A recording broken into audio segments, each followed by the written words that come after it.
You're the man. Ooh, wait. Thank you. Hey, pause.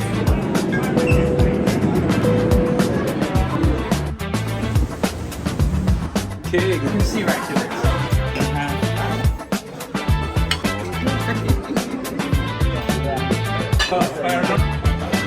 That was good.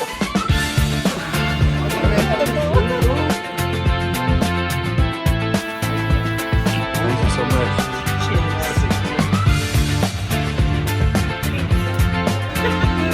Because all of the Let's go.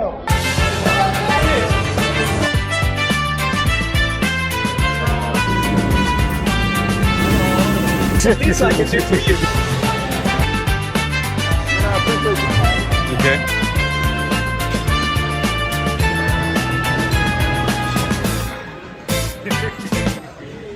Yes, please. I got some water started for now. Thank you. Have you ever been here before? I have, but Doug I have not. Oh, well, welcome. We're Thank known you. for our desserts. There are 5 different menus on here. So I am known dinner. for eating dessert. Yeah. You're in the right place. Awesome. So you can do a tour at the end. But the first one's going to be the dinner menu. The only change on there is going to be the Ahi tuna one. If you're interested in that, I can go over that spiel later. Okay. And then the further you go, the 2 menus after this one, they're going to be our core menus. So appetizers, sandwiches, pizzas, just things we do all day, every day. White wine, red wine following, and then cocktails all the way in the back. Okay. Other than that, our soup of the day is going to be a cheddar broccoli with a bacon marmalade, and then cordina is a white flaky fish you can put on the fish BLT. Okay. Can I Very get cool. some house bed growing while we look over things and make decisions? Yes, and I already know what we, at least in the very beginning. Sure, go So ahead. just to make sure I understand, Yeah. this right here are the special appetizers. Yes, so these are the ones we offer only during dinner time, 100%. And these are the. All day, every day ones. All right, so we want one of each. Yeah, sure. So I'm assuming the table can't fit everything, but We so can make it work however you want. all right, guys. What are we getting? Oh, one of each of all the appetizers, and then we're Okay. gonna go into the entree. Okay. Do you yes, sir. approve of this message? You want one of each of the appetizers? Yeah, so even the one of these 2, and then one of all of the other ones as well? Absolutely. Okay, sounds good. And water's okay for the moment? Yeah. Bring some lemon. Lemon? And I know Doug likes to drink. I'll do a paper plane. Paper plane, yeah? Yeah. Paper plane lemon, and you're good with water? What's a paper plane? Sure, sounds good. Rye, Aperol, Amaro Nonino, and lemon juice. Hey, you see how I started a rumor about you already? I said Doug likes to drink. So let me go ahead and do the introduction. Okay, perfect. Welcome to another exciting and informative episode of the Entreprenudist Podcast, a place to hear real entrepreneurs and business owners bear it all. I am your host, Randolph Love III, life strategist and retirement planner, and we do have a great entrepreneur on the show today. But before we bring him up, I want to remind you that this episode is brought to you by Shieldwolf Strongholds, a wealth growth and protection company. When it comes to estate planning, when it comes to tax mitigation, when it comes to employee benefits, when it comes to life insurance, if your plan ain't Shieldwolf, your plan ain't strong. If you are a business owner that wants you and your employees to retire higher than you would have prior, or your tax is at the max and you so stressed you can't relax, make sure you visit shieldwolfstrong.com or call or text +1 904 822 4262. And now our guest, Doug Levy, is a business operator and former COO who has led and scaled small and mid-sized organizations with a focus on operational discipline, margin, and retention. In one prior leadership role, he helped build a 50-person company with a 9-year average tenure and single-digit turnover by implementing structured hiring and performance standards. Today, Doug works with professionals and service-based businesses to reduce hiring risks, improve decision quality, and protect revenue per employee. He developed the disciplined hiring framework to help business owners reduce urgency and gut feel with a clear, repeatable hiring system that holds up under real operating pressure. Doug, welcome to the Entreprenudist Podcast. Thank you, man. Appreciate it. Happy to be here. Hey, thank you for coming. Of course. You were introduced to me by who has become a good friend, Robert Chinapri. Now, his name is Cinapri. Oh, he does the Italian flair on it. So, he's already given up on getting people to say it the right way, but I'm going sure. to say it the right way. There you go. Robert Cinapri introduced us. First off, it's very important, your network. How do you know Robert, and how did he end up introducing you to me? Yeah, so I met Robert through the Exit Advisors Alliance, which is a local networking group in Tri-County area, Florida, South Florida, in Broward, Dade, Palm Beach. Mm-hmm. And Robert and I have actually never met in person. Wow. So I'm a newer member to the Exit Advisors Alliance, and I went through the contact list and I reached out to about a dozen people who I thought I would have a good professional connection with based on what they do and based on what I do. And I reached out to him and said, hey, let's set up a meeting. And we met on Zoom and hit it off. And then by the end of that meeting, he introduced me to you. Oh, yeah. Yeah. And we sell high ticket offers. Yeah. Right? So, and all of our customers are of such. But since COVID, I've discovered that more and more high ticket purchasers are willing to do business sight unseen. And what Absolutely. I mean by that, we've never met in person. Have you discovered the same thing? Absolutely. Not necessarily. Some of the stuff that I do, I have to get on site and get in the weeds with their businesses. But in terms of, at the very least, in terms of starting that process and networking, absolutely. I mean, the funny story with me and Rob was, when I initially reached out to him, it was right before the end of the year, and I said, why don't we link up? He said, sure, why don't we go out for coffee or something? Because he was in Florida at the time. Mm-hmm. And I said, I don't have 2.5 hours to kill to drive up to Delray Beach and do coffee. Why don't we do Zoom? And he said, I'm reserving my time in Florida for in-person meetings, so why don't we schedule something for when I'm back in Canada, and this just works for both of us. And it was like a perfect example of that little dance of being respectful of my own time and other people's time, and him doing the same. So we just connected on Zoom, and it was like we were sitting in front of each other. Absolutely. So now we got the connection out of the way, because same thing happened with Robert and I. I ended up meeting him in person, except I drove down from Jacksonville down to Boca. And literally, he's Canadian, right? Yep. They've known for being ridiculously friendly. He invited me to stay at his place. Phenomenal. We had just met. So great guy. All right. Yeah. So check this out. So is there nothing that you know now that you wish you knew when you first started? When I first started in my practice, my consulting practice? In general, like when you hear that, what do you think? Something that I wish I knew back then was, it's funny. One of the things that I always say is I have a degree in management from the University of Florida. Okay.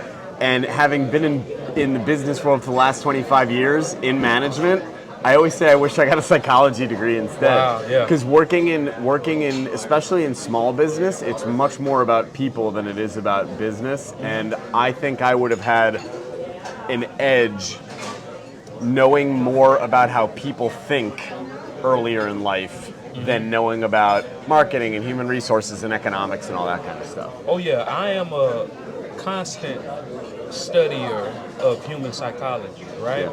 And whether people, because there are some people who believe that learning psychology and implementing it is considered unethical, right? And my retort to that is, so you're telling me that so first off, my first question is, do you believe that the entire world is run off psychology? 10 out of 10, they say yes. Of course. And then I say, so it sounds like you're saying that only the bad people should know psychology and implement psychology. Yeah. Is that where we're going with it? Right? And that's true for a lot of different disciplines. Like when you look at sales, especially when you're teaching a new salesperson, you have to navigate a lot of psychology. And at first glance, some of it might feel a little icky, but you have to frame it. So I learned, I think it was a Tom Hopkins sales course. Tom Hopkins from back in like the 60s and 70s. He said that sales is helping somebody buy something that they need. So you're not just helping somebody, you're not just convincing somebody to buy something, you're helping them buy something that they need. You're helping them make a decision that's good for them. And when you frame it that way, it feels much better to help people overcome their own hesitations to do something that you know that's good for them. I was just having a conversation with somebody, actually with my COO, and what it was, when you make that decision whether to allow the cookies or turn off the internet cookies, essentially what you're saying is, hey, I know I'm going to get ads on my phone or on my computer, but due to these cookies, I know these ads are going to be, for the most part, directly pertaining to me. Right. So me, I'm like, I'm not there yet, but I've almost reached the decision that, like, hey, let fine. the cookie, because if I'm gonna get bombarded by ads anyway, then why not be ads that I want? And then her retort is, they're gonna make me buy stuff that I don't want to buy right now. That's true. That's true. That's the problem. I may need it, but I don't want to buy it right now. Or they kind of, the times when they get it wrong, like there's a meme about like, hey, Amazon, I bought one toilet seat because I need a toilet seat. I'm not a toilet seat collector. And then you start getting bombarded with ads for toilet seats and stuff. So speaking of thinking you know what you want, right? There's a such thing as human capital. Yes. What's the reason that business owners are routinely hiring the wrong people, and a lot of the times they say, well, I had a good gut feeling about it? That's an easy question for me. You must have had that one teed up. And I was really thinking about it on the drive here, just leading up to this conversation. And I think one of the common problems with that, is that my paper plane? No, I am. Oh, that's not. Oh, terrific. What did you get? A nice old fashioned. Nice old fashioned. You exist. Yeah. She's trying to decide if she should talk or not. I broke the fourth wall. Samir, if you actually watch the episode that I did with Samir, he's a big time mortgage person down your way. I'll introduce y'all if you want. But he kept breaking the wall. Oh, cool. So he set the standard, so it's okay. Terrific. I knew it. There's mine in my coupe glass. Thank you very much. Let's do a quick cheers. Oh, yes. We're very well met. Absolutely. Fourth wall. Yeah. And thank you for being considerate of the framing. We just toast inside the frame. There you go. That's good. So to answer your question, I think the root of a lot of the hiring missteps that people make, that business owners make. All right. Yorkshire? Very similar. Called popovers, and this is our half portion of our Brussels sprouts for you. Terrific. Thank you very much. What's your name? My name is Logan. Thank you, Logan. Thanks, Logan. All right. So, they got popovers. Okay, cool. Grab one of those. Thank you. I'm listening. Assumptions. I think a lot of people just make assumptions, and they don't pressure test those. I'm sorry. Okay. They make assumptions, they don't pressure test. And they don't pressure test those assumptions. So it stands to reason that if you have an interview with somebody and you hit it off with them and everything feels right, that it's probably a good fit. But that's not necessarily true. So, and that happens over and over and over and over again. Another quick example is, this person, they didn't just apply online, they showed up at my office and asked to meet with me and show me, and personally hand in their resume. That must mean that they're very motivated. I'll take some of that, if you don't mind. But my response would be, what if it just means that they're desperate? Yeah. So a lot of hiring behaviors actually attract, not to offend anybody, but they attract desperate candidates and not ones that are highly qualified. So I think a lot of it is rooted in making these assumptions. So where 99% of people might agree, oh yeah, they showed up at your office, that's like a good sign, but I see it as a red flag. Are you saying that the motivation is more important than the action? No, not necessarily. There is so much to it that if you bypass all of it and oversimplify, Kill it.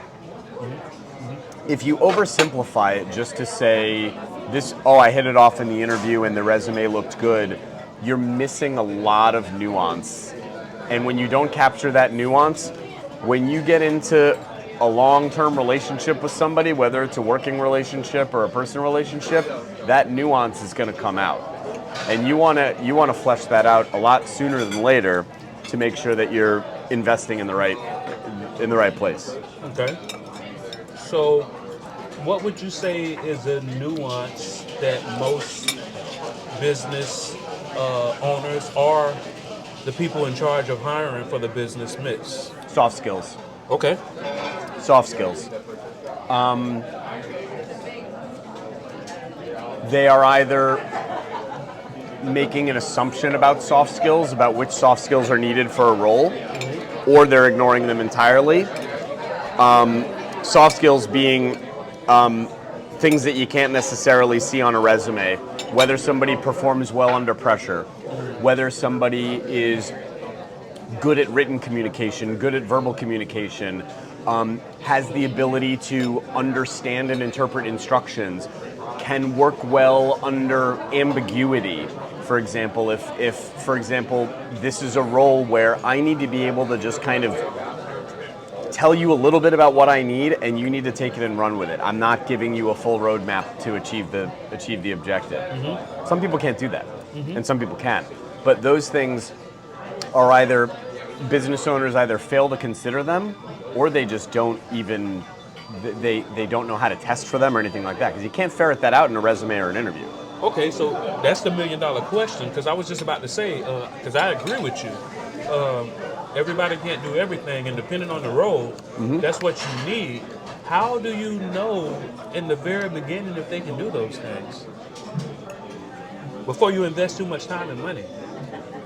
You have to do a cognitive and personality assessment as part of your hiring process. Are those things accurate? Yes. Okay.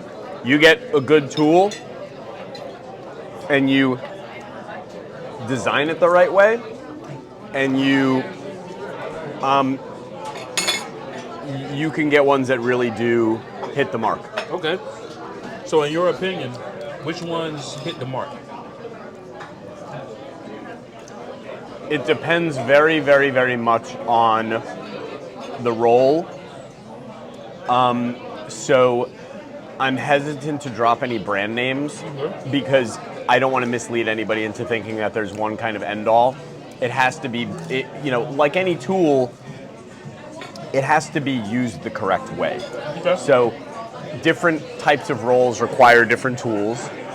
Certain technical roles, there's better tools than others. Certain jobs that are much more personality dependent, like hospitality, require different testing tools. So there's a variety of tools out there, and then you have to learn how the tool works and build it properly. Okay, so if we're not dropping names, Yep. because hopefully we can drop some gems in this episode. Sure. But if we're not dropping specific brand names, what should they look for in the cognitive test? It's got to be able to provide accurate measurements, and it has to be able to provide actionable feedback.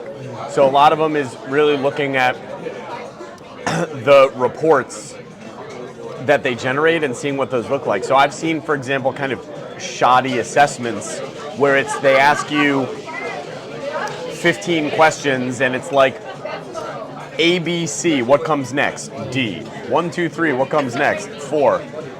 And it's like, well, all right, thank you. Thank you. And it's like, okay, well, that's kind of one-sided, because that's just pattern recognition. And pattern recognition isn't unimportant, but it's not the only thing out there. Tell me what that is. Do you know? I don't even care what it is. I don't even know. Did he mention what that was, Sarah? I think these are the salmon wontons. The salmon wonton. Phenomenal. These Brussels sprouts are fantastic. Very good. But wait till you it's some duck type stuff. Wait till you see it. Wait till you taste it, I should say. So bread stuff. It's like a mozzarella stuffed bread situation. Oh yeah. That's your stuffed mozzarella bruschetta for you. Heck yeah. Okay. That's what I'm talking about. Yes. Heck yeah. These are salmon dip. Let's actually move this back over here for you. Thank you, sir. And I'll set up fried green tomatoes right here for you as well. I love fried green tomatoes. Thank you very much. I heard in one of your episodes you refer to yourself as a human garbage disposal or something. Man. I'm trying to stop saying that. Yeah? But yes.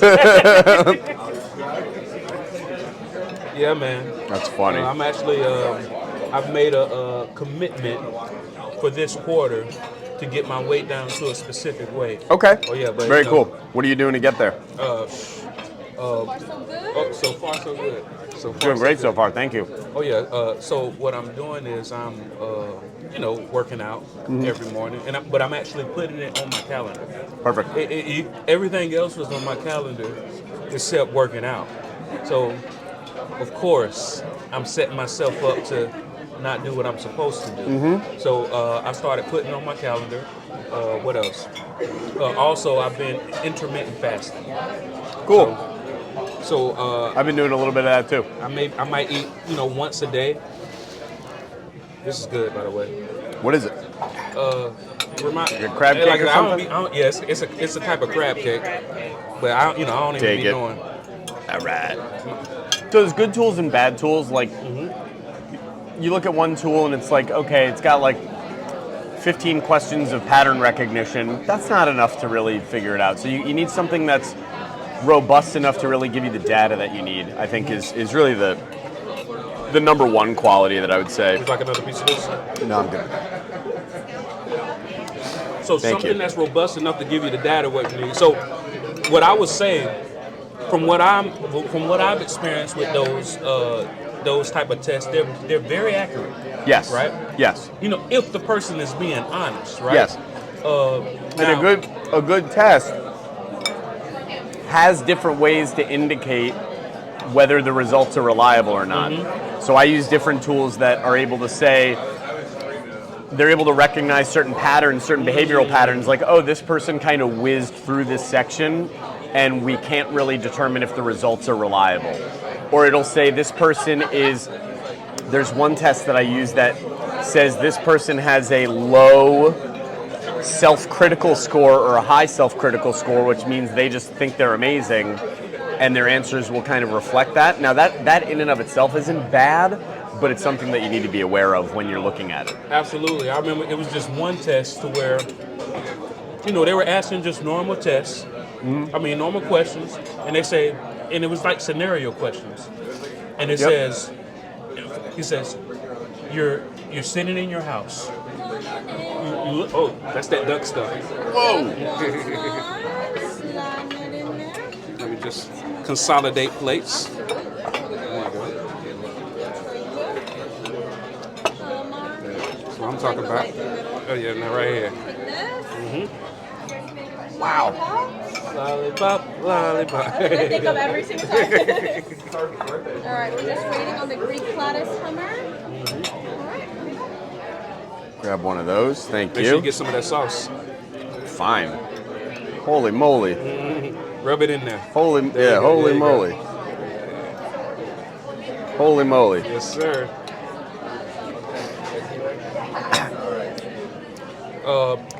So what it was the scenario was you're in your house. Okay.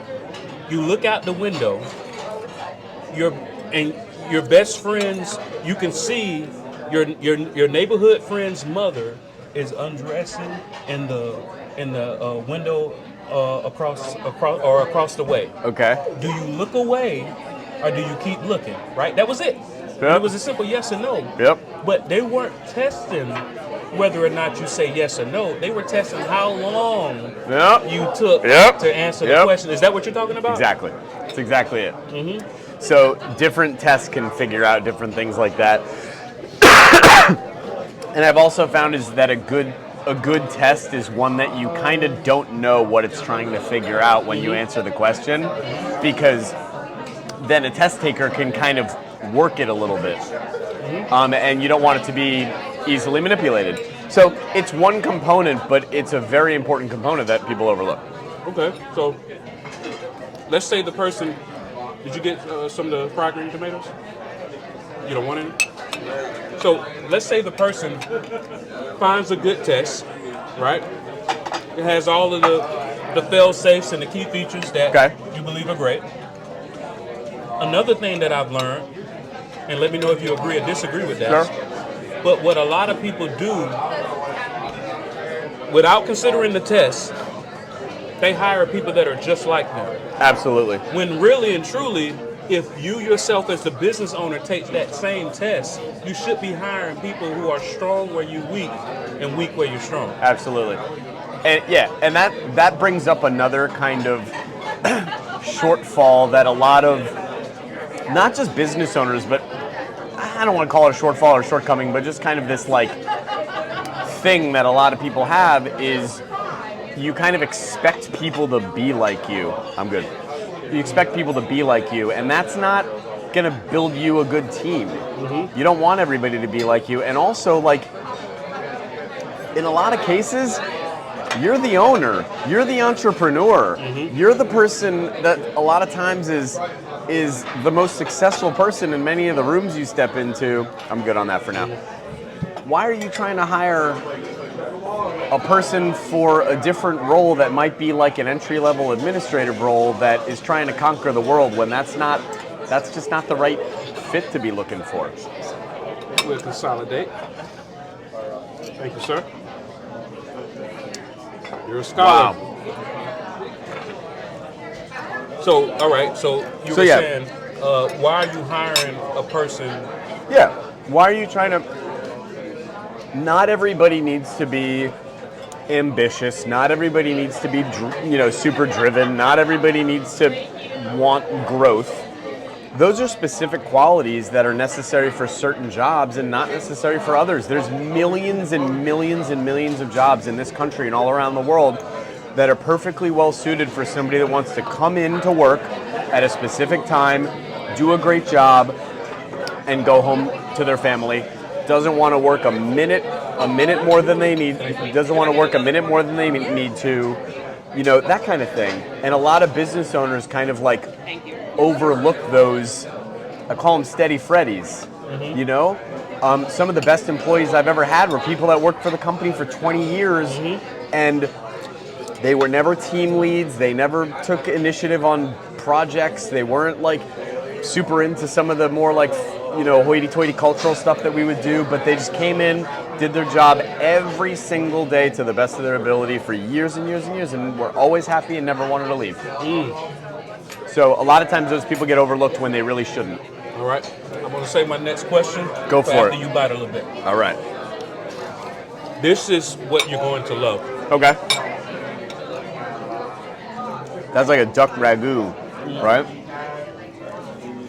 I know duck is in it, but it seems like you're familiar. It's like the way it's prepared. It's like a shredded. Duck is in it. Oh. So you're cultured with your food. Oh, yeah. So what is the cost, the true cost, of making a bad hire?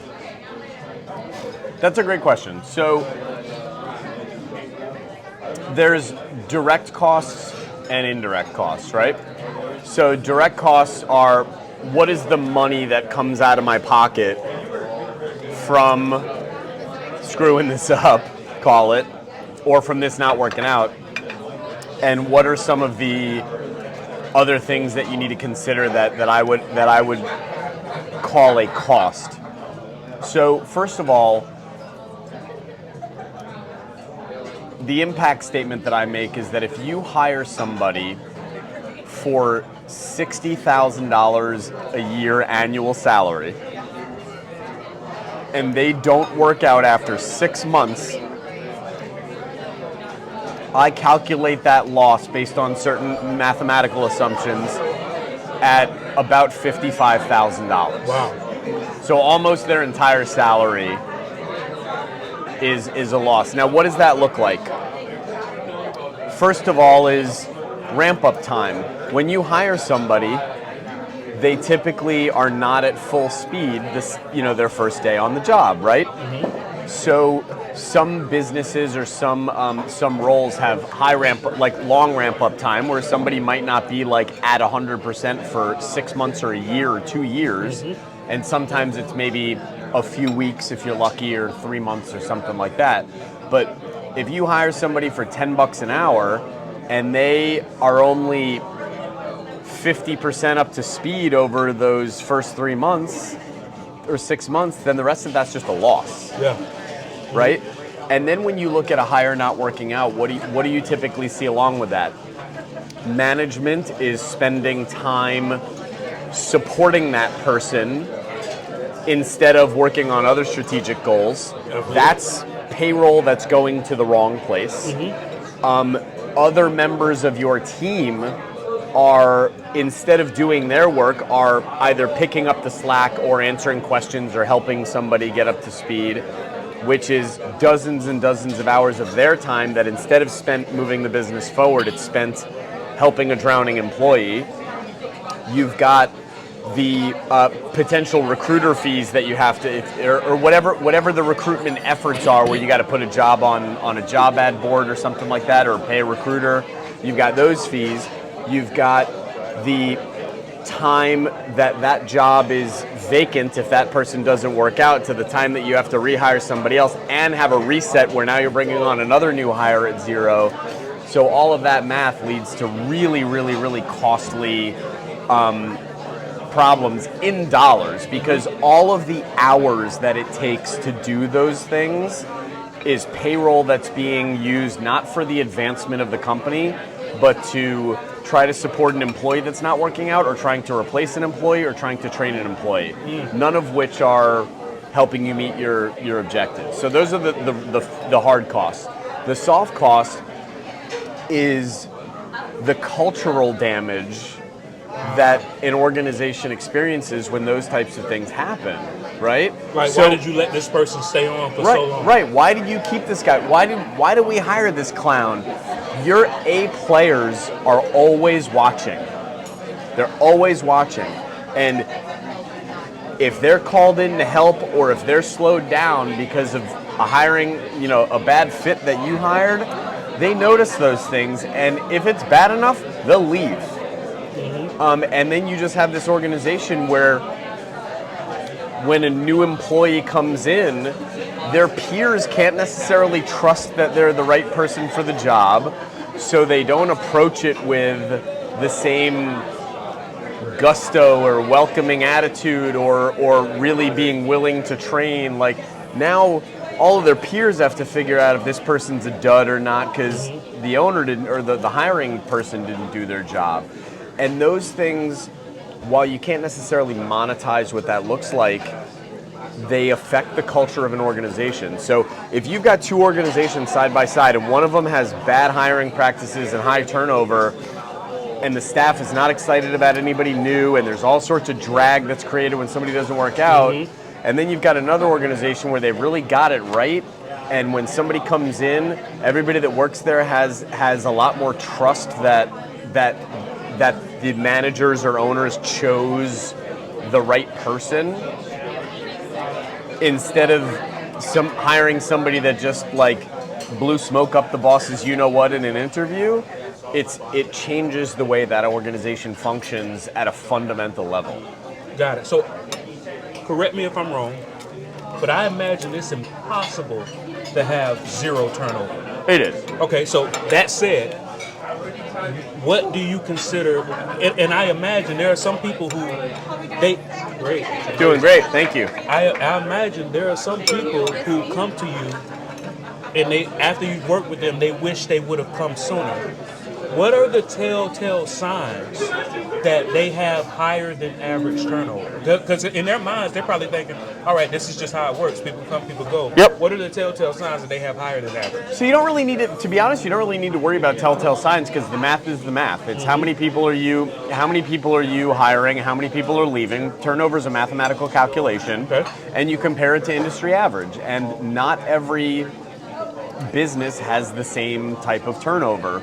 There's different businesses where people can be expected to stay for a long time, and there's different businesses like hospitality, where people don't people aren't servers at restaurants typically for 10 years. You know, a lot of times there's people that just come to do it for 3 months or whatever.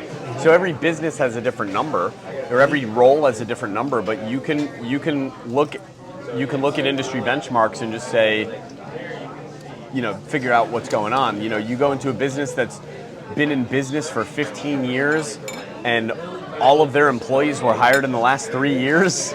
That's kind of a telltale sign like, hey, there's a problem. Why don't you have anybody that's been here for a while? Why is everybody new when you've been in business for 15 years? That is kind of weird to me. There's a story behind it. There's a story for everything, right?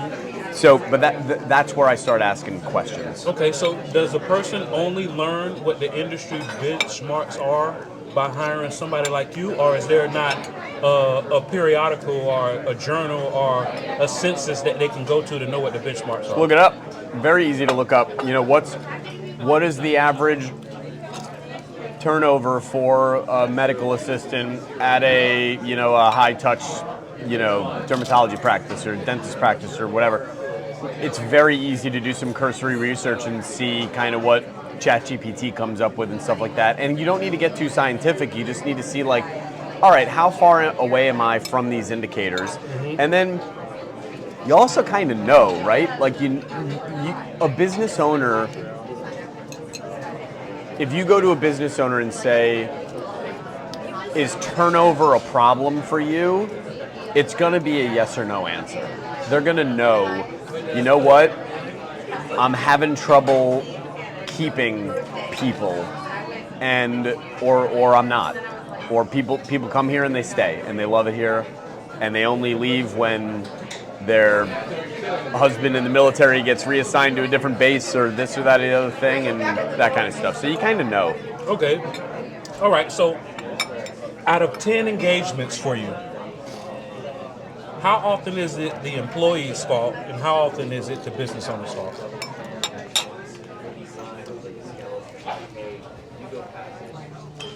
I wouldn't be surprised if you say 10 out of 10. It's the employees. It's the employer's fault. I wouldn't be surprised. It depends. I can answer the question a couple of different ways. Okay. If you're a business owner that's really looking to improve and looking to learn from your mistakes, you treat everything as if it's your fault. Mm. You take ownership. That's a very political answer, but go ahead. That's a good answer. But that was a real safe answer. You take ownership of it. Now, turnover problems can rear their heads in different ways, where it's almost never really obvious. Where it's just, I hired 10 people and 5 of them quit and cursed me out on the way out the door type of thing, where it's just really obvious that there's a problem. Yeah. But you'll notice over time, well, we hired this person and then they moved and took another job, or we hired this person and she went back to work for a family business. And like, you notice, like, you hire 10 people and 5 of them leave, but all for different reasons. You still have to kind of diagnose that to get to the source of the problem, you know? Mm-hmm. You think I was some sort of human resources guy, but I'm not. But these are things that I figured out in real practical, just battlefield experience working with businesses. Okay, so, because I'm gonna be honest. I was under the impression that you were a human resources consultant. I'm not. But so how would you describe what you do, and what's the real pain points that you solve? Because I know you got ways of entry. Yeah. But what's the real pain points that you solve, and how would you describe yourself? So, at my core, I mean, listen, I'll be whatever you want me to be. You know what I'm saying? But at my core, I am an operations consultant and fractional chief operating officer. So I'm an operations guy. I'm an operations guy. Fourth wall. There's somebody over there that you can't see. No. So I'm an operations guy. I am a systems and processes and workflows and repeatability and like that's my core competency, is to go into a business and say, why are you writing that down on a sticky note and putting it in another pile of sticky notes. Why are we using paper? Why are we putting paper in a binder that we just scanned into the computer system? Why is that being kept and maintained? Just checking in on us. How we feeling about everything? You tell us how you think we're doing. We're doing pretty good. I'm really proud of Did you. some damage, Do you right? have any Yeah. favorites, like top threes, or what do you think? Always love the duck stuff. What do you call it? The duck wonton, Napoleon. I always love the duck. The duck, Okay. the fried green tomatoes, Good. sleeper hit, The meatballs. the Brussels sprouts, Ooh, okay. Oh, the Brussels sprouts. You like this? What about the you? walnuts and the Brussels sprouts. They are really good. It's a nice like top 5 mix right there. There you go. Absolutely. It's a nice like little, you got the veggies, you got the protein, you got the Yep. mix and everything. Absolutely. And even though we didn't murder these, I still want them to go. Oh, absolutely. Now that's, and we also need, because we're doing entrees too. Okay. Do you want And me to dessert, just apparently. start boxing it up? Yeah, you I'm so nervous. And well, let me make sure. Do you want to? I'm good. I'm good. Yeah, And then this, get ready. and that. Yes, and then get ready for these entrees. It's a marathon, not a sprint, right? These back up here and I'll trade you. Thank you. Oh shoot! See, she's a fiction. I Yeah, I It's just okay, I put stuck them. it Oh, back okay, in Where, the room. where'd that come She from? has- she's great. Yeah, because I put mine there. I thought she had took them. Oh, thank you. She was just complaining that she don't have systems friends. I don't know anyone that does what I do. Is that what you do? Yes, Nice. but I don't know anyone else. Why? Yeah, there you go. It's hard to find. You meet a lot of business owners that may be working in their business, but they don't have a second in command. Yeah. So it's hard. That's why I do what I do. Doug and I are friends. There you go. I love how you just like declared that. Yeah. That was Absolutely. and like it's inarguable. Oh yeah, it's done. Yeah, you can't get out. Right, right. It's done. There's a lot of people that kind of say they do what I do, but they don't do what I do. And I'm not trying to be cocky about it. It's just one of the things that I've noticed. I've only been doing this since June. Like I was working as a chief operating officer for years before that. So I've only been consulting since June, and I've already noticed that my special sauce is how deep into the weeds that I get, where not superficial. most people stop at theory or maybe go a little bit past theory and coaching. Not that there's anything wrong with coaching. There's a need for coaching. I just explained to people, I am not a coach. I'm in it with you. I'm in the trenches. I'm not the general back at the Pentagon telling you what to do. I'm in it with you, and there's not a lot of people that go as deep as I So do. it sounds like friend and mentor. Yeah. There you go. There we go. Shadow. There we go. I can't even imagine what else I'm gonna eat. Whatever you're. Do you have a fridge at your hotel? I do. Whatever you're okay with taking home. There you go. I've never met a ribeye I didn't like. Well, there you go. It's done. Seems like you should make your acquaintance. Now I gotta figure out a glass of wine. I'm an operations guy, so I can come into a business and look at the way everything flows all the way down to the granular. And I ask all sorts of weird questions, I make all sorts of weird observations, and I can go look at a business and say, if you fix this, this, this, and this, you can get things moving along better.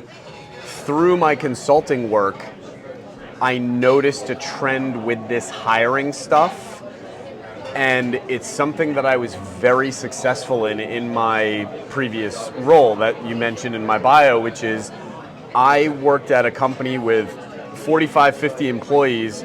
We had turnover below 10% almost all the time, average tenure of 9 years, which in 2025, 2026 is just unheard of. And looking back, I realized that I figured out what I was doing right. And I'm looking at some of my clients and what they're You see behind the curtain. So what they're kind of not doing right, and I dove in head first on that. So I basically and in my desire to scale my business, because I don't want to be Doug Levy Consulting for the rest of my life. I'm looking to grow something meaningful. I've got my consulting work, and then I built this disciplined hiring system to be able to roll out as a modular little thing that I can offer to small businesses where maybe they can't afford the high ticket, 6-month engagement consulting, but they can afford to spend a few bucks on really optimizing their hiring practices for forever. So those are kind of my two branches. So this hiring thing is my hot take right now, and it's a big part of the future of my firm. Absolutely, man. It seems very, because even in my 5-year plan, I only see myself at the most hiring 3 more people. Yeah. But now with the onset of this AI, I don't even know if I'm going to hire those 3 people. I'll be honest, I don't know. You need people. Okay, there's work that AI can't do. Mm-hmm. Somebody's got to feed the machine. You know what I'm saying? Like, I hired, when I was building this disciplined hiring system, which I've done over the last 2 months, I did a lot of ideation, but I didn't have the time to build the resources themselves. So I actually hired a human assistant and said, here's the game plan. You go use ChatGPT to help write all this stuff, and then you and I will kind of polish it up. Mm-hmm. So even that saved me, 30, 40, 50 hours that I could spend elsewhere. So there's still a need. You definitely don't need as many people, but you still need people. But the funny thing is, I didn't mean to cut you off, but the funny thing is that when you look at how expensive it is to not hire well, I was talking to somebody about this disciplined hiring system yesterday, and they said, oh, it sounds like this is a good thing for people that are like doing a lot of hiring. And I said, no. There's value in it as an insurance policy if you're hiring one person. Because if you're a small business and you're hiring one individual, how much do you have riding on that individual? A lot more than a business that's got 40 people hiring its 41st person. Mm-hmm. So I would argue that the stakes are even higher for a small business that is hiring its first, second, or third employee than a larger business. To me, it's kind of like, so I've been in the insurance industry going on 2 decades now. Started in property and casualty sales, transitioned into claim handling, right? Yep. Now, that's why you got that haircut. Same as me. 25 years in property and casualty insurance. All that stress. Yep. Actually, it's a sign of intelligence, is what I heard. I'll take it. I'll take it. All right. So one thing that's very ironic is the smaller claims, the residential properties where there's a delta of maybe 15, 20,000. Yep. It's way more important to that property owner. And when I say important, potentially detrimental, devastating, than that multi-million-dollar commercial claim. Absolutely. It sounds like what you're saying is all true. That truth is parallel when it comes, whether you hiring 100 people or one person. Right. That disciplined hiring system is valuable. Absolutely, because the cost is so high. You spend a couple $1,000s a year to insure a $40,000 car, don't you? Mm-hmm. Why? At least in South Florida we do with the prices and stuff like that. Yeah, right. But so that's kind of the point, is that you don't look at it as a function of. Doing great, thank you. Are y'all ready for your entrees? Are you ready? I'm ready. All right, let's go. I'll do the braised short rib. Yeah, you will. Really good. I'll have the ribeye, and I'll take that medium with the wine that's suggested on the menu, the Annabella. Yeah. Thank you. May I take that menu out your way? Yes, please. Thank you. Yeah. How long have you worked here? Since the end of October, so almost 4 or 5 months, something like that. So, not the most, it could be, but what is your favorite? Not because it's the most expensive, but is your favorite? No, I'm Favorite always a entree. meat girl. So Okay, I let's like do the it. ribeye. I'm a meat girl too. The ribeye. I love Yeah, If not the yeah. ribeye and you like seafood, I really like the black and red fish just because it's a very creamy spinach sauce. It's like the perfect mix of sauce, and I like spinach. Okay. And I'm very particular with seafood, but for some reason it all just complements very well. Does the ribeye come with like any like sides or anything? Or Yeah, just straight? it comes with asparagus and then potatoes. So Love whole it. Potatoes. I take the ribeye medium rare. Okay. Thank you. So yeah, so I started just pulling on the thread with this hiring stuff and figured out some really interesting things. Really interesting things. And it's working out. Yeah. Okay. It's got legs. All right. That's what I like to say. It's got legs. So, what would you say, if we haven't already said it, is the most common hiring mistake? Thank you. I wouldn't appreciate it. I wouldn't say that there's a most common mistake. Kind of like I said at the beginning, I think there's a root cause, which is just making an assumption that you haven't actually thought about. Like, hey, is this a good idea or not? Or am I on the right track?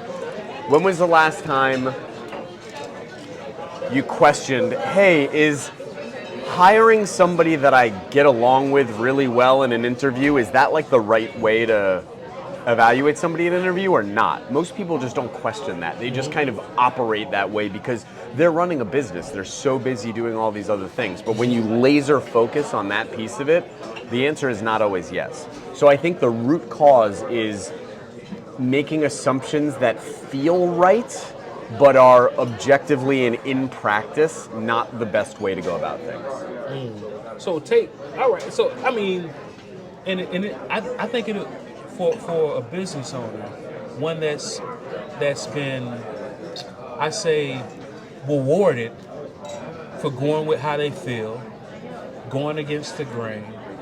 It sounds like you're saying there comes a time to where you have to eliminate the spontaneity. Yes. Of hiring. Nailed it. You nailed it. A lot of people, you can get lucky. You know, you can do it that way and hire somebody who's great, and you've got this rock star on your team where you're like, I just did it the way I always do it, and I hired this person or these 3 people, and they're fantastic. But it's a numbers game. It's a marathon. It's not a sprint. So yes, you can not hire in what I would consider like an optimized way, being the operations nerd that I am. You can do that, and you can be successful at it, but over the next 20 years, are you going to bleed hundreds of thousands or millions of dollars of operational drag by getting it wrong 7 or 8 times when you could have maybe only gotten it wrong 3 times by going about it in a little bit of a better way? So it's more of a big picture thing. Okay. So I think a lot of people are like, oh, well, I did this and it worked, but that's not the long haul approach. Got it. So, of course, hiring is the thread that you're pulling on because you were so successful at it, and it's allowed you to retain employees on average of 9+ years, single-digit turnover. Yep. So, tell me about that other path. Right. This is the lead generator. Sounds like. But it's actually could be the whole thing. It could end up being the whole thing because it's so valuable and it's so impactful and it's so accessible, and not everybody needs or wants a long-term engagement out of this type of thing. So this thing could have legs all by itself, to be completely honest. Especially when I pair it with some other modules, because I'm noticing some other trends. So for example, I'll give you a little teaser and the audience a little teaser. What comes after hiring? Training? Onboarding and training. Would you say that it's normal in a business, that a small business especially, that a lot of business owners rely on their new hires to figure a lot of things out on their own? I would say yes. It almost becomes which even from the very beginning, I just assumed that a lot of stuff that's said on a resume isn't true, or at the very least exaggerated, right? Sure. But I think a lot of people think that everything that they see on that resume is the gospel truth. So yes, it does come across as Ah, man, you said you knew how to do this. Sure. And not just that, but a lot of businesses like they don't necessarily have all of these built out processes and procedures and training manuals and all this kind of stuff. And what they do in lieu of developing those types of materials is they say, this person, in order to hack it here, they're going to need to be able to figure it out. So if they can't figure it out, they're not a good employee. And they potentially just lost a good employee. But here's the thing. There's a lot of jobs out there where you're just supposed to do kind of, for lack of better phrasing, you're kind of supposed to just do what you're told or follow the instructions, right? Like if you're working at a call center, you're supposed to follow the script and escalate when they say certain words, like I want to cancel my subscription or whatever. So there's like a decision tree. There's a lot of jobs where you're not required to be able to figure things out because you're just supposed to follow the roadmap. Yes? If your job doesn't require the skill of figuring it out, why does your onboarding need to require the skill of figuring it out? So if I hire somebody that could be amazing at their future state job, but can't figure it out in the beginning because I don't have the proper materials to just point them in the right direction, is that fair? I don't think so. So there's a lot of, for lack of a better term, kind of lazy onboarding and training where a small business owner who also might just be too damn busy might just say, you know what, this person needs to figure it out on their own or they can't hack it here. But you can lose talent that way because there's a lot of good talent out there that figuring it out is not part of the rest of their job. So why does it need to be a part of their training if that's just not a soft skill that they have? Or they don't want to do anything wrong, or they don't want to make a mistake or something like that. Like this is a person who could be great in their seat for the next 20 years, but you're relying on them to figure out the first 6 months, and that's not always the key to success. Gotcha. So my next module is going to be handling onboarding and training in a much more deliberate and laser-focused manner so that the onboarding and training is reflective of the skills that this person needs to be successful over the long term. So we're not just depending on them to figure it out when they don't need to. Got it, because I like how you put that, because some job descriptions require thinking on your feet and figuring it out. Yes. However, if the job that you hired for doesn't require that and you're forcing them to try to figure it out in the very beginning, you could lose that good employee. Yeah, or they're just not going to be successful, and you're grading them on the wrong scale. You're grading them on a figure it out scale when they're the role you hired them for is an execute these instructions consistently role. You know what I mean? So, and I like what you said there, because of course, my company, we have core values. Yeah. One of those core values is we have intuition, right? And what we do is, because even though we have intuition, our goal is to take the intuitive process out of everything. Yes. So what I love that. So what that means is, as soon as we run into an issue, and I think that you should have had intuition. Yeah. We immediately stop, we evaluate, and then we put it in our SOPs. I love that. And that is a level of discipline that is commendable, and not a lot of small businesses have that because they may just, listen, businesses that make these, mistakes, it's not because they're bad people. It's these people sometimes people don't have the bandwidth or don't have the skill set. There's a lot of people that start businesses because they're good at what the business does and they're not good at those other things. But I love that approach of saying, wait a second, we just hit a problem. Instead of like resolving the problem and just moving forward, let's spend a little bit of time to figure out what caused that problem and how we can avoid it in the future. And I said the word spend, but what I really meant is the word invest. Because what's the difference? An investment has a return. And what's the return on that investment of stopping and spending the hour it takes to troubleshoot why that happened and write some stuff down to make sure it doesn't happen again? That'll save you countless hours in the future. That's powerful, man. Yeah. All right, so how do people how do people end up in your funnel? And who is your ideal customer? Sure. So being that I just recently started this, I'm working off of a lot of referrals, which is phenomenal because my reputation is preceding me. I'm doing something right, and I'm being introduced to people. You got introduced to me, man. That's exactly. Not that easy. Exactly. I booked a discovery call with somebody because I'm in a Facebook user group for a specialized software that one of my other clients uses. And somebody in that Facebook user group said, hey, I need help with something that I'm good at. And I was like, hey, I've done this for one of your peers. Let me help you out. But I'm also, for example, like I said, the way I met you is I'm networking with the Exit Advisors Alliance. One of the reasons that I got into this work is because my company that I worked for was sold, and I was a part of that whole process, and I also realized the value of what I do in helping a business prepare for an exit. Whether it's 5 years ahead or 90 days ahead, there's things that I can do to help improve an operation for a transaction.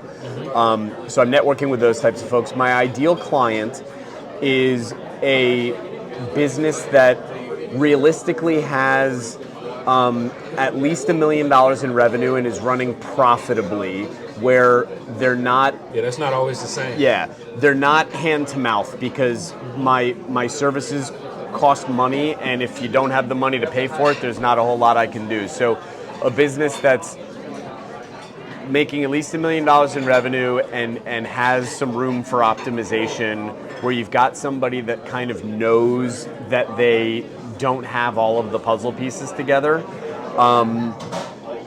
And it goes up to probably businesses. I wouldn't say that there's a revenue ceiling, but I would say that there's typically an employee count ceiling. So once you get to businesses that have anywhere from 50 to 75 employees or more than 50 to 75 employees, they typically have a very strong operator in place in their hierarchy. So I'm not necessarily there to supplement what an existing chief operating officer is doing. I'm there to help a business that doesn't have an operations manager or chief operating officer get their things in order so that they can grow to the point where they need one. Is what I would say. And I forget, there's a specific type of employee benefits that once you hit 50 employees that you must engage in. Yeah. Are you familiar with that? That I believe there's certain compliance issues that happen at 50 employees, like Family Medical Leave Act and offering benefits and stuff like that. But that's not technically related to the type of work that I do. But the reason why I asked is it seems like whatever documentation that they have to file, that could be they probably trigger. don't have it. Yeah. That could be a trigger. Oh, because the way a lot of these data companies work, you can literally say, give me only companies that have 45 employees. Yeah, 45 to 49. Yep. And then boom, there it is, because they are hitting these compliance things that they never had to do. And that's part of it. If you're not operationally sound, you don't have that stuff. But a lot of the businesses that I work with, they typically take a couple of different forms. So number one is the owner is in the weeds and experiencing pains that they know that somebody else could probably help them get out of. Mm-hmm. Number two, a lot of them have hit like a revenue ceiling. Like, I can't seem to get past $2 million in revenue no matter what I do. So tough. Type of deal. And something they need to kind of break down to break through. But I think one of the most common, and I remember this from one of your previous episodes, is you were talking to Rob about it. I think that for somebody to reach out to me, they typically have to have a sense of humility that I don't know everything, and I want to bring in an expert that can help me with the things that I'm not good at so that I can learn them or implement them, or somebody that's got time that I don't have and focus that I don't have. So typically, I'm not hearing from people that know what they're doing or are fine without me. I'm hearing from people that have acknowledged that there's something that they want to accomplish that they can't seem to get done by themselves, and they want to bring in some firepower for it. Absolutely. It's one thing that I've shared on multiple podcasts and in some of the speaking engagements that I've done because it's so profound. My granddaddy, he's 93 now. Oh, God bless right? him. And he still is driving. God bless the rest of us. Right? Is it God bless the rest of us? Yeah, for sure. So he was one of those people, that because back then they used to have door-to-door dictionary salesmen, encyclopedias, yeah. So he was that guy that actually bought the dictionaries. He bought the encyclopedias, and he still has those collections at his house. And a lot of my collection comes from his collection. I mean, books from the 1950s, the 1960s, right? Very great, profound books before all of these things. They had their own distractions back then. Oh, yeah. Before so many distractions and so much knowledge was put into those words, right? So when I look up the word idiot in that dictionary, and my granddaddy, he told me this. He said, an idiot is someone with the mental capacity of 0 to 3 years old, and an imbecile is someone with the mental capacity of 3 to 7 years old. And he showed me in the Webster's Dictionary from the 1960s, that was the definition. And then when you look it up today, both those words are used interchangeably. Yes. It simply means a stupid person. Yeah. So what I did was, I said, I wonder what it meant in the very beginning.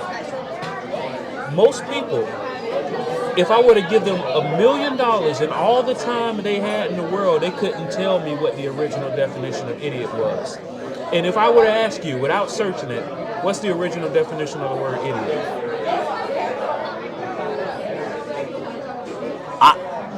I don't know. If I had to hazard a guess, I would say somebody who thinks they know things but doesn't. Okay, that's a good guess. Okay. The original definition of the word idiot is a private person. Strange, right?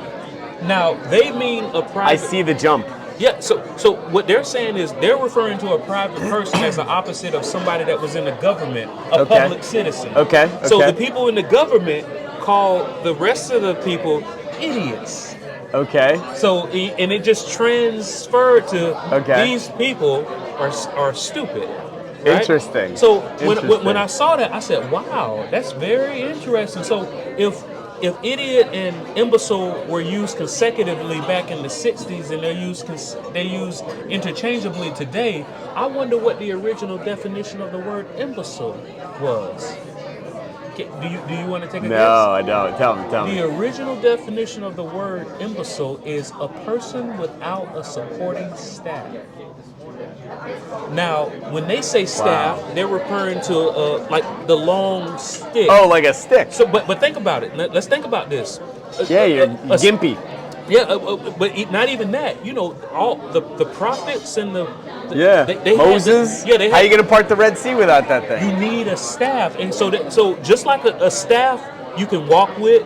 You can reach for something. You can defend yourself. The same as a human staff. Sure. A human staff helps you walk. Sure. A human staff I love helps that. you reach I for love things. that. A human staff helps you defend yourself. So I reached the conclusion. Absolutely. Thank you, dear. Thank you. I've reached the conclusion that if you are a business owner that's keeping everything private and you refuse to hire a supporting staff, you're an idiot and you're an imbecile. And I'm not even insulting I'm going to start calling people that. I'm just kidding. No, I'm not. And I'm not even insulting them. Sense. I'm just calling them the original definition of the word. And it sounds like what you are encountering, by the time people get to you, they realize... Are you trying to get me to say that the people that call me are idiots and imbeciles? Well, just off the original definition. But by the time they call you, they actually... I don't know if that's going to fly in my marketing materials. But actually... Are you an idiot? No. Are you an imbecile? Call me. But by the time they call you, they've actually transcended.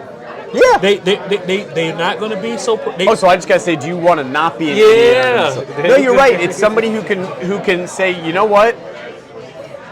it goes back to that saying, there's got to be a better way. And there's some people that can get there on their own, and there's some people that can't, and there's some people that can get there faster. One of my clients is somebody who I've known for a few years from before I got into this work, and she said, you've already done what I want to do, so I'm going to pay you for the shortcut so that I don't have to experience the pains and make the mistakes that you had to make to figure this out over the course of 20 years. I want you to help me get there in 5.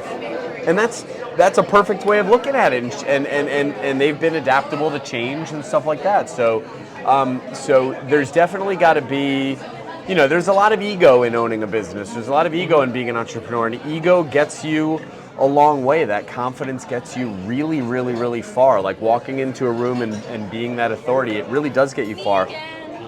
Thank you. Getting the utensils right. But knowing what you don't know is what separates the winners from everybody else. And I'm glad you say that, because the more I know, the more I don't know. Absolutely. Yeah. All right. So to quote one of my favorite songs, all I know is that I don't know nothing. There you go. I like it. So let me ask you, what books should people be reading and why?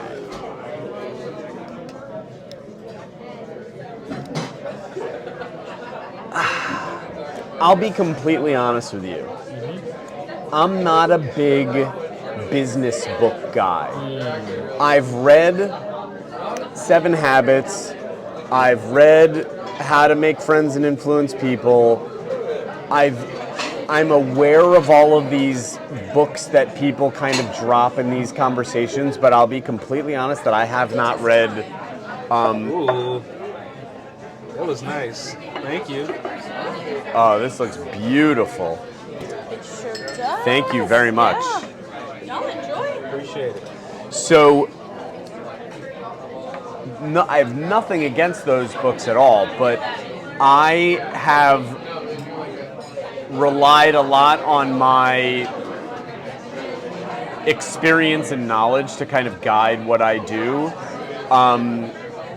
And I've found it very, very, very rewarding over the last probably 5 to 6 years to read books about literally any random subject that interests me.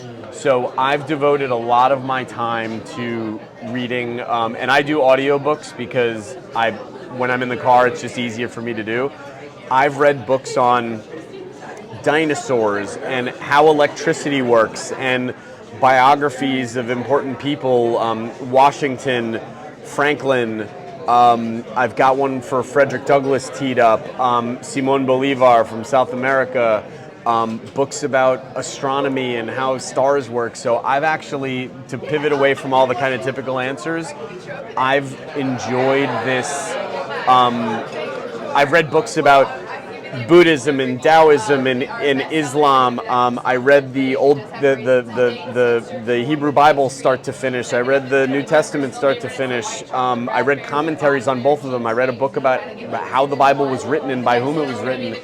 And I've focused on becoming the most worldly and relatable person that I can become by learning about things that interest me and being able to share that knowledge with anybody that cares or whatever, So it's kind of a different take on the reading. That's very powerful what you said. Relatively recently, because all I read are nonfiction books. Okay, cool. That's all I read. Yeah. But relatively recently, somebody broke that down to me, just the way you just broke it down. They said, do not, because now a lot of the stuff you mentioned were still nonfiction. Yeah, but all of it's nonfiction. But they said, do not discount fiction books as well. Sure. And the way they described it was, it puts you in the mindset of how other people think. Yeah. And with the kaleidoscope of topics that you're reading on, one thing that I truly believe is all truths are parallel. What's typically true and workable in one facet of life is true and workable in another. And it sounds like with you taking in all this mosaic of knowledge, it's making you better by when you apply and articulate what you want to do and what people should do. Yeah, I would agree with that. And it's just it's it's fun to read about things that you find fascinating. I think that people kind of like I haven't read Traction, and I'm not afraid to admit it. Oh, I love Traction. Everybody does. I'll get around to it, but I'm also not afraid to admit that I haven't read it because I'm still doing what I do, and I'm reading other things. I'm in the middle of an audiobook. I also like the great courses on Audible. I'm in the middle of one on conservatism. So I'm in different parts of the political spectrum on different subjects, but I'm gaining a better understanding about what conservatism really means and what it is and stuff like that, and getting rid of labels. And so I read interesting stuff that's interesting to me. Sometimes I read a book about the oyster harvesting history of Manhattan. Wow. Just random crap, but it's a lot of fun. It's a lot of fun. It's a hell of a lot more fun than reading 7 Habits. I love that answer. I really do. I'm glad. Matter of fact, it's a good book that if you haven't checked it out, I would love for you to check out. It's called The Greatest Salesman in the World by Og Mandino. Okay, I haven't checked that one out. It's a mixture of facts with storytelling. Oh, cool. Yeah. I like that. Okay. Is there a question that I did not ask you that I should have?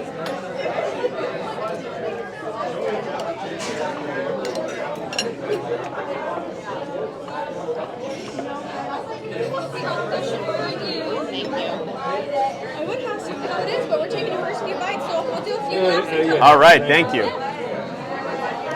Is there a question that you didn't ask me that you should have asked me? Give me a minute to think about that one. Go ahead, take your time.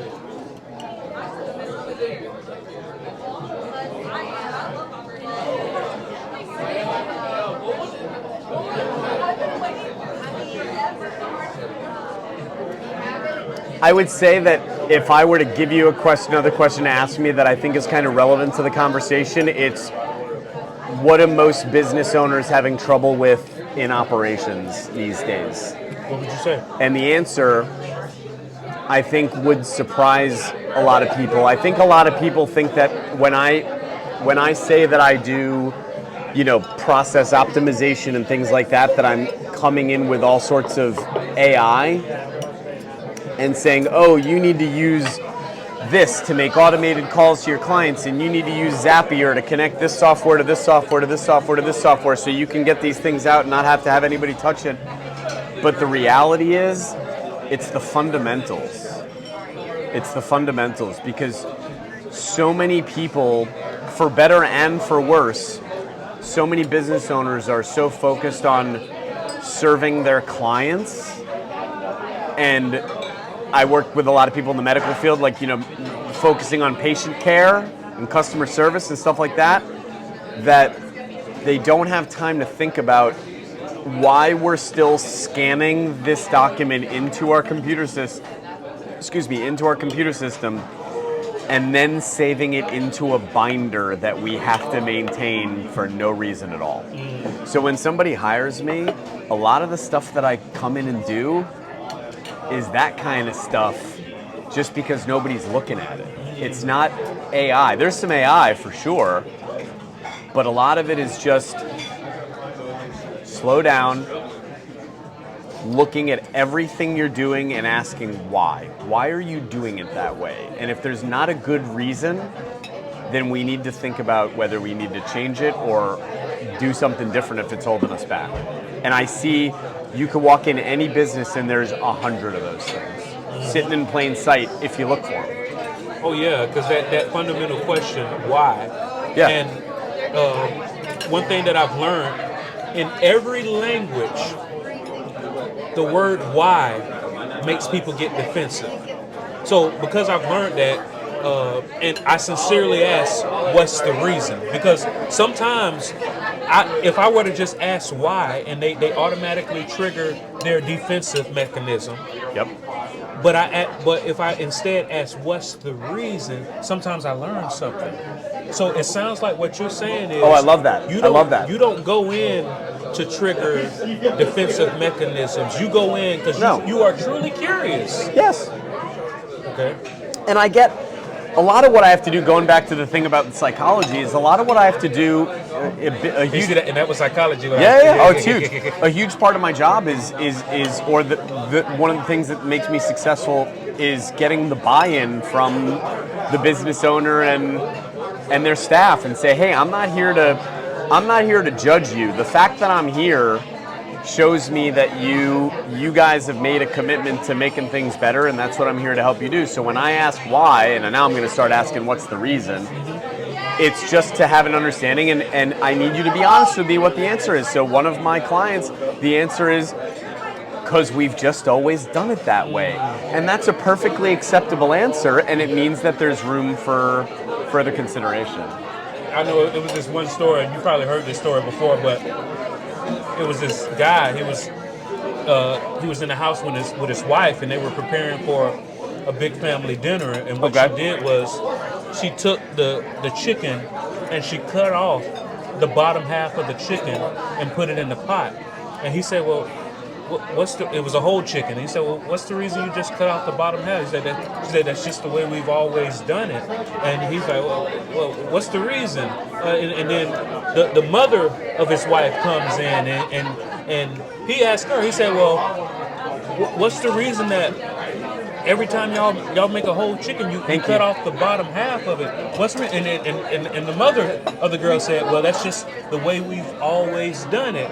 Then finally, the grandmother, the mother of the mother, comes to the house, and he says, "What's the reason that y'all always cut off the bottom of the chicken?" And the mother of the mother, the grandmother, says, "Well, when we were coming up, we were poor and we didn't have a big enough pot."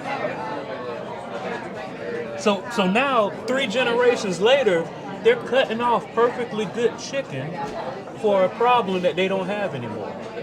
Yep. And it sounds like when you come in and you ask the why or the what's the reason or however you choose to do it, either way, it forces them to reconsider things that they thought were normal but aren't normal. Mm-hmm.